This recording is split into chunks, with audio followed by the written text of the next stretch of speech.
Olá, mulher de Deus, Deus te abençoe, te fortaleça, te capacite, abra os teus olhos, te traga revelação da palavra, amém? E eu quero te perguntar, antes de ler a palavra, você está orando? Não se esqueça de sempre que você sentar para ler a palavra, convide o Espírito Santo para ler com você. Faça uma oração mais ou menos assim. Espírito Santo, Pai, eu peço perdão pelas minhas falhas, eu peço perdão pelos meus pecados. Senhor, me ajuda agora, vem comigo. Eu te convido, Espírito Santo, a ler comigo esta palavra, a me trazer o entendimento. Espírito Santo, o Senhor disse que era você que me ensinaria todas as coisas. Então, vem aqui me ensinar todas as coisas. Me ajuda, ó Pai, a aprender, a entender, a guardar a tua palavra no meu coração, para não pecar contra ti, para praticar e, se possível, até mesmo ensinar a outras pessoas. Me dá a sabedoria, me dá a revelação da palavra, ensina-me algo novo nessa leitura no nome de Jesus. Amém? Faça como o Senhor lhe conduzir. Essa é uma oração modelo. Mas vamos lá, mulheres. Hoje, Gênesis capítulo 12, como eu falei para vocês, que a partir de hoje nós já estaremos entrando na história de Abraão, né? Ontem, no finalzinho do capítulo 11, já foi possível ver, né? Ler sobre a família de Abraão. E aqui no capítulo 12, nós vamos ver que Deus chama Abrão, aqui ainda fala Abrão, e lhe faz promessas, né? Ora, disse o Senhor a Abraão: sai da tua terra, da tua parentela e da casa de teu pai e vai para a terra que te mostrarei. É interessante, amadas, porque Terá, ele é o pai de Abraão, vou ficar falando de Abraão, meninas, porque embora que ele não fosse Abraão, mas é o costume de falar, certo? E Terá, ele pega a sua família para levar, né, seus filhos, suas noras, suas mulheres, ele pega para levar em direção a Canaã. Só que nesse percurso, ele para em outro local e faz morada, certo? Olha aqui no versículo 31 do capítulo de ontem, vai dizer assim: saiu com ele Gil dos Caldeus para ir à terra de Canaã, foram até Harã, onde ficaram. E havendo Terá vivido 205 anos ao todo, morreu em Harã. Então, quando o Senhor se revela a Abraão, ele estava nessa situação, um local onde até então ele havia seguido os caminhos do pai. E quando, no capítulo 12, o Senhor diz: olha, sai da tua terra, sai do meio da tua parentela, né? Nós temos outras evidências bíblicas de que o pai de Abraão e a família era uma família idólatra. Então, quando ele diz: sai do meio da tua parentela, o Senhor estava tirando Abraão também no meio de um povo que adorava deuses estranhos, né? Quando só o Senhor, ele é Deus. E ele diz assim: de ti farei uma grande nação, te abençoarei, né? Abençoarei os que te abençoam. E aí ele vai dizer: sai do meio da tua parentela. Mas nós vamos ver já no versículo 4 que Abraão, ele desobedece, ele cumpre o que o Senhor disse em partes. Porque ele vai sair do meio da sua parentela, mas ele vai levar alguém da sua parentela. Ele vai levar o seu sobrinho Ló. Então ali ele já desobedece uma parte do que o Senhor havia dito. Ele não era para levar ninguém consigo, né? Lógico, a sua mulher, claro, seus filhos, mas seus filhos não, que Abraão não tinha filho até então. Tinha seus servos, né? Sua mulher. Tinha servo que ele tinha como filho, mas ainda filhos não. Mas quando Ló era seu sobrinho, e não tinha por que levar Ló. Ele estava desobedecendo, descumprindo o mandado do Senhor, certo?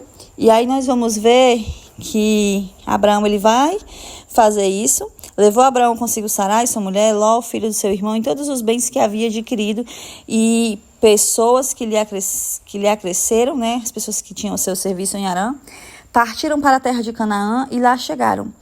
E atravessou Abraão a terra de Siquém até o cavalo de Moré. Nesse tempo, os cananeus habitavam nessa terra.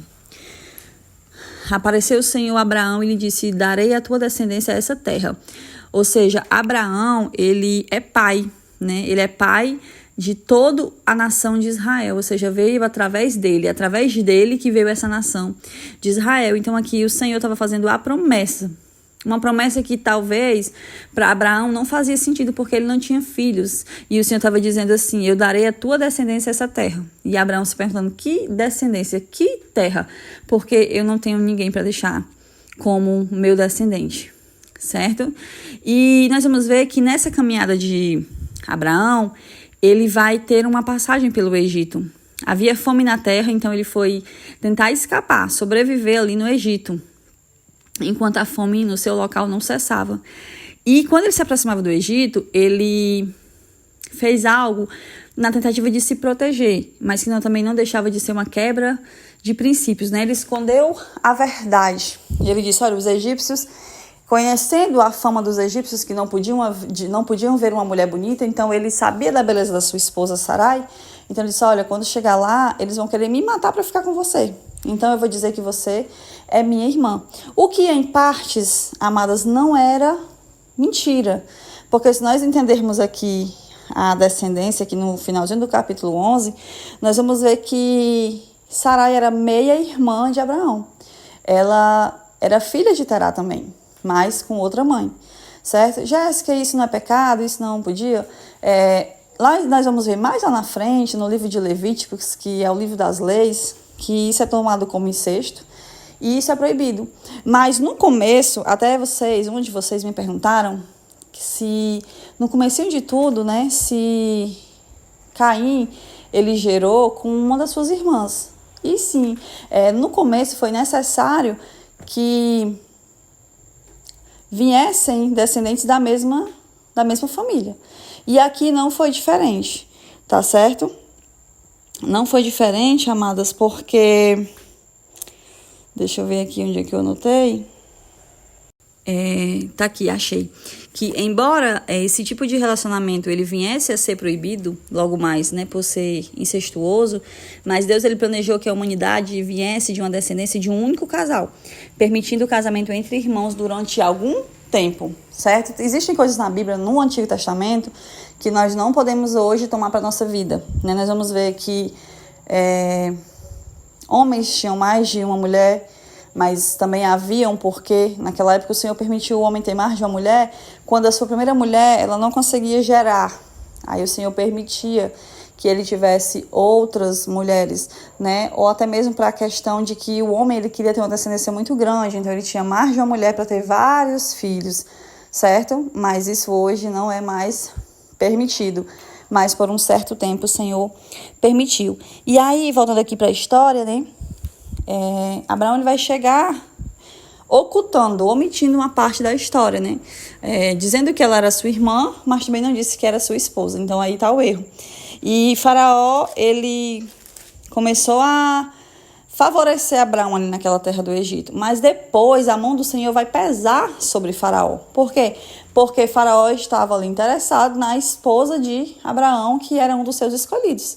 E Faraó ele vai entender o que está acontecendo e vai chamar Abraão para uma conversa, né? Então Faraó ele deu ordem aos seus homens a respeito de Abraão para que os acompanhasse, retirasse eles dali e ainda deu muitos bens, certo? Mas Abraão errou. Abraão queria se proteger, Abraão queria proteger sua esposa, mas ele errou. Se ele tivesse chegando contando a verdade, o Senhor o tinha favorecido ali naquela terra, porque onde há um escolhido de Deus, há a proteção e o favor de Deus. Da mesma forma que, de alguma maneira também houve, né? Porque por mais que Faraó ficasse sabendo como ficou, ele poderia ter tido uma reação totalmente diferente do que ele teve, né? Mas acredito ali que também o Senhor colocou a sua mão sobre a vida de Faraó para que a fúria e a ira não viesse, mas que, pelo contrário, ele favorecesse Abraão para que Abraão não se despedisse dali de mãos vazias, assim como chegou. Tá bom, mulheres? Então, é isso. No capítulo 3 nós vamos ver um pouquinho da história de Abraão e seu sobrinho Ló, tá? E ficamos por aqui no nome de Jesus.